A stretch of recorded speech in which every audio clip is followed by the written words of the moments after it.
Hello everybody, welcome back to Talon and Crow. I will be your host today, Talon, and I will be giving you a solid breakdown on Pursuer so that you can win your matches more consistently. Do keep in mind that this video was created during the I'm Afraid of Small Updates update, so some of the information I give may be outdated due to balance changes. As a concept, Pursuer is the most basic killer. If you are looking for a difficulty scale, I would give Pursuer a 4 out of 10, though depending on the survivors, it could be a 7 out of 10. His kit is very simple itself. He has 110 stamina, 27 sprint speed, and 10 walk speed. His kit consists of M1, Cleave, Howl, and Stalk. I will be breaking them down, detailing how they work best, and describing how they work together as a kit. After all of that, I will show you my gameplay as a Mastery Pursuer.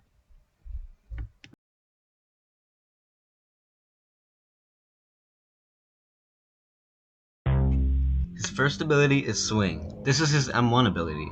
It has a 1-second cooldown and does 20 damage on hit. This lunges Pursuer forward for a short time before slowing him down to adjust. This ability shares properties with most other killers' M1s. Pursuer's second ability is Cleave. It has a cooldown of 20 seconds. Upon use, Pursuer rushes forward, taking out his sword while trying to gash a civilian with it. On hit, this ability knocks the civilian back in the direction Pursuer is facing, gives the civilian a longer hit boost than normal, and deals 20 damage with an additional 10 damage worth of bleed. The bleed damage cannot kill, unlike the initial burst of damage. Pursuer's third and strongest ability is Howl. With a cooldown of 35 seconds, it balances the strength out. Whenever this ability is used, Pursuer stands still for roughly 2 seconds, howling into the air and slowing civilians within 100 studs considerably for 6 seconds. Given the properties of this ability, it is best used at close range, such as a small loop like the rock and glass houses, or when the civilian doesn't have the stamina to continue running for too long. Pursuer's fourth and arguably second best ability is Stalk. This ability has a 15-second cooldown starting after the ability ends, and puts Pursuer into a quick animation of, quote, rearranging his bone structure before he gets into a stiff pose, getting a large speed boost for 10 seconds as he slowly turns invisible. After the 10 seconds are up, Pursuer fades back into visibility, staying mostly still until he is fully opaque. This ability can be recast early in return for heavier end lag. Now is the part of the video where I talk about how Pursuer's kit works with itself to become one of the strongest movesets in the game. Howl will be your ticket to killing your survivor if you or the civilians messed up your chase. The strength of Howl lies in its synergy when coupled with closed loops, when a civilian corners themselves, or when Pursuer and the civilian are both low on stamina and are medium distance away.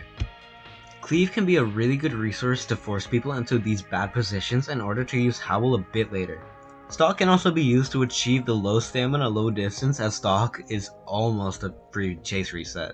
Every part of your kit will lead back into Howl. It is the apex move of Pursuer's kit.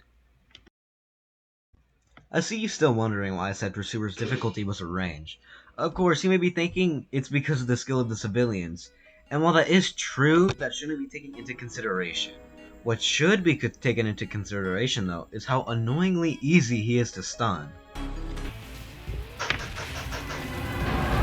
Ow, holy sh... It's not about being looped, it's not about the caretakers, it's not about the bonus pads, it's about the punch and revolvers, and taunts and banana peels, and literally everything else.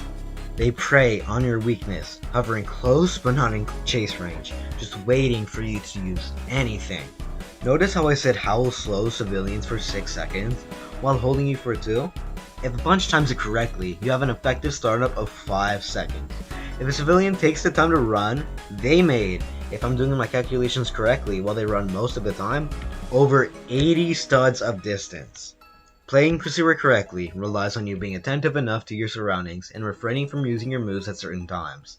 Your abilities, every non-M1 ability, puts you into an incredibly vulnerable position. Your biggest weakness is using your moves at all. Yo, can we please stun him infinitely so we ruin his video? You always start with the stalks so that you can get closer to the survivors at the start of the round. This is how you play Pursuer wrong. Oh. Go, wait. This guy misses his punch, so I hit him with the cleave. This cloak goes invisible, so I wait, but I use Howl too early, and I lose him. But he just comes running right back to me.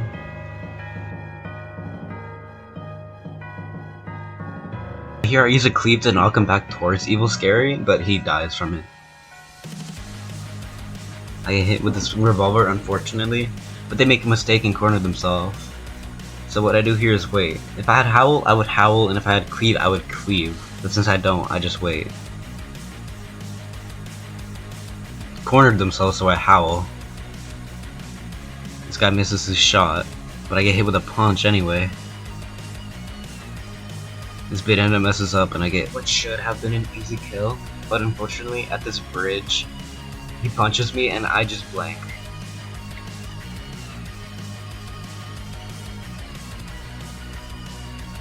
And if there's another one out, I cleave to knock him towards the corner, but once again I kill them, so there was no use. I get blocked. That was really easy to predict.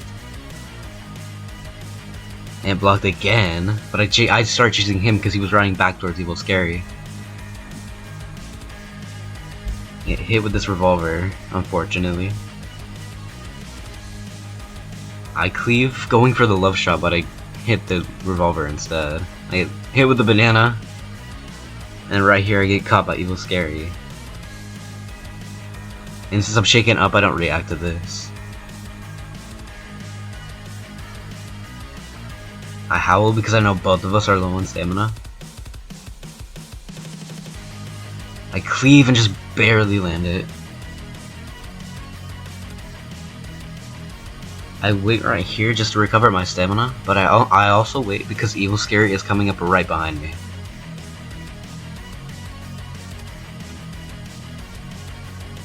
This guy has a block, I bait it out. And this becomes an easy kill. He misses his revolver. I cleave because I didn't know he died. I stalk because I see they're really far away. So I have to find a way to reset chase. Right here I wait for Evil Scary to come up behind me because I know with Evil Scary behind me these two will be trapped and at least one of them will die.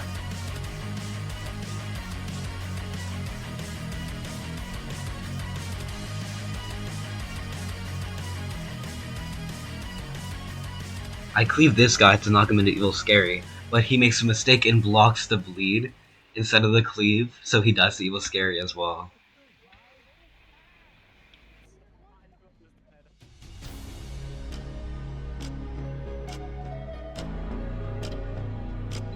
Thank you all for watching. I'll see you in the next video, which, if I time manage correctly, will be tomorrow or released about the same time as this one. This video was a retake of the last thing I did, as that video was not, as I put it, a deep dive into Pursuer. Remember to like, subscribe, and to make sure I get recommended to you again. And join the Discord as we have a very small amount of people still.